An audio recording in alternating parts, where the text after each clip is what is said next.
Ce soir à 21h10 sur RMC Story et RMC BFM Play. RMC, Apolline Matin. Apolline de Malherbe. Il est 6h42 et vous êtes bien sur RMC. À vous de nous dire. Le tabac, c'est à vous. On en viendra tous à bout.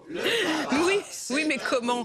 La cigarette, on en parle ce matin avec cette annonce drastique au Royaume-Uni. Au lieu de s'attaquer au prix, comme en France, le Premier ministre britannique propose d'augmenter chaque année l'âge légal, de le remonter en gros pour pouvoir acheter des cigarettes. 18 ans aujourd'hui, 19 ans en 2024, 20 ans en 2025, etc. Alors au lieu d'interdire, le but c'est de déshabituer les jeunes, de les empêcher de rentrer sur le marché de la cigarette. Est-ce qu'on pourrait faire pareil en France? Pas si sûr pour la directrice du Comité national contre le tabagisme, Emmanuelle Béguineau. Écoutez. En fait, l'entrée dans le tabagisme, c'est clairement avant 20 ans. Donc, plus on retarde, moins il y a de risques d'entrer dans le tabagisme, c'est évident. En France, on a encore beaucoup de progrès à faire. On a une interdiction de vente aux mineurs, mais qui n'est absolument pas respectée. Il faudrait qu'on soit beaucoup plus efficace dans l'application des mesures. Être efficace dans l'application des mesures, ce serait déjà pas mal, dit-elle, mais c'est vrai que l'objectif affiché par le Premier ministre aujourd'hui, alors après on verra si ça rentre en application au Royaume-Uni, mais il dit carrément qu'il veut une île non-fumeur, qu'il voudrait imaginer un Royaume-Uni de demain où il n'y ait plus aucun fumeur. Alors c'est une île, hein, donc il y a aussi un côté peut-être un peu plus facile peut-être à mettre en œuvre. Est-ce qu'il faut repousser l'âge d'entrée sur le marché du tabac ? Actuellement, officiellement, de toute façon, vous ne pouvez pas, en effet, ils disent, pour les jeunes de 14 ans, à 14 ans, vous n'êtes pas censé pouvoir acheter des cigarettes. Hein. Oui, dans la réalité, il y a beaucoup d'ados qui savent très bien comment se procurer des cigarettes aujourd'hui en France.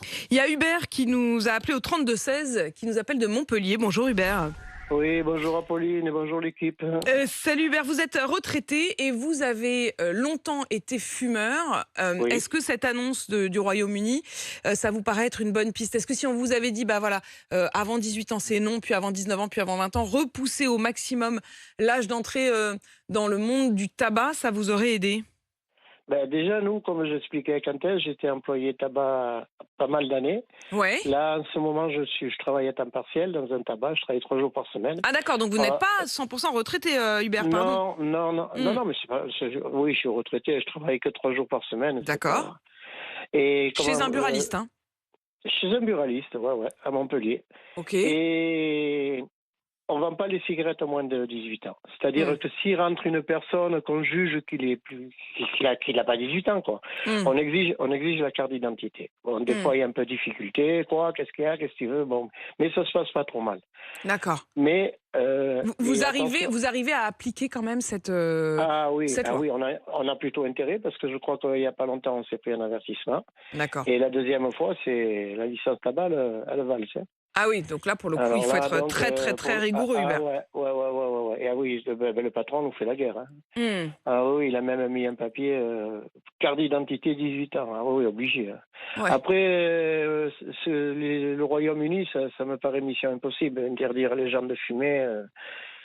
Vous voyez demain dire aux Français, bon ben ça y est, on fume plus, il n'y a plus de cigarettes. Et les buralistes, qu'est-ce qu'ils deviennent dans l'affaire? Vous voyez ce que je veux dire? Ah bah c'est sûr que si on est cohérent avec ce que dit le Premier ministre britannique, alors ce serait très progressif. Hein. L'objectif au départ, ce serait pas d'interdire à proprement parler de fumer, mais ce serait d'interdire aux plus jeunes de commencer à fumer, c'est-à-dire en remontant comme ça l'âge légal d'achat. Oui. Et il dit, à terme, ça voudrait dire qu'en fait, personne, son espoir, mais c'est vrai que ça paraît un peu naïf peut-être, c'est que personne n'ait commencé à fumer, et que si personne n'a commencé à fumer, bah, à terme, il n'y a plus de fumeurs. Ça c'est clair.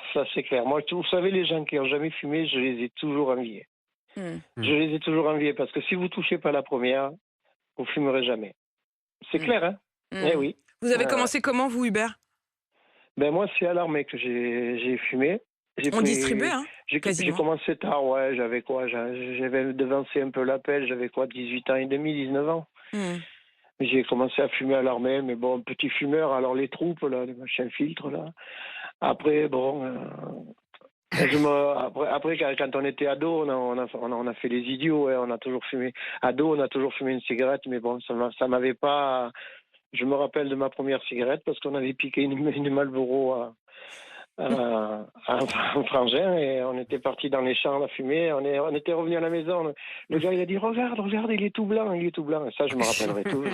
Je me rappellerai toujours.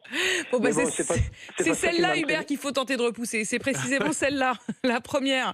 C'est essayer de la repousser comme ils tentent de faire visiblement en Angleterre. Mais je trouve intéressant aussi votre phrase quand vous dites « j'envie ces jeunes qui n'ont jamais commencé ». Hubert, restez avec nous. Il y a aussi Patrick. Avec lui, on reste dans l'Hérault, mais du côté de Saint-Just. Bonjour Patrick. Bonjour Apolline. Patrick, si j'ai bien compris, vous, dans le couple, il y a vous qui ne fumez pas, mais madame qui fume, c'est ça? Oui, c'est ma femme qui fume, pas moi. Bon, alors moi, côté prévention, on peut commencer par ça. Ouais. Ce qui est clair, moi à l'époque, j'ai pas fumé parce que je faisais du sport et que j'ai vite compris que c'était nocif et que. Mais il y avait une pression sociale dans les années 70 quand vous étiez ado. Un garçon qui fume pas, il était limite de soupçonner plein de choses. Donc il y avait une espèce de pression. Donc on lutte contre cette pression, on lutte contre l'image du cow-boy Marlboro et compagnie. Ça, à mon avis, c'est efficace. Mais après, l'histoire du prix et tout pays. Mais dans l'Hérault, là autour de moi, il n'y a personne qui achète son tabac chez les buralistes. Tout le monde va en Espagne, tout le monde va en Andorre, tout le monde va à l'étranger. Et dites pas ça, il y a Hubert qui lui quand même travaille 3 jours par semaine chez le buraliste. Vous allez le décourager. Il est pas bien parce que là, il y a le trafic.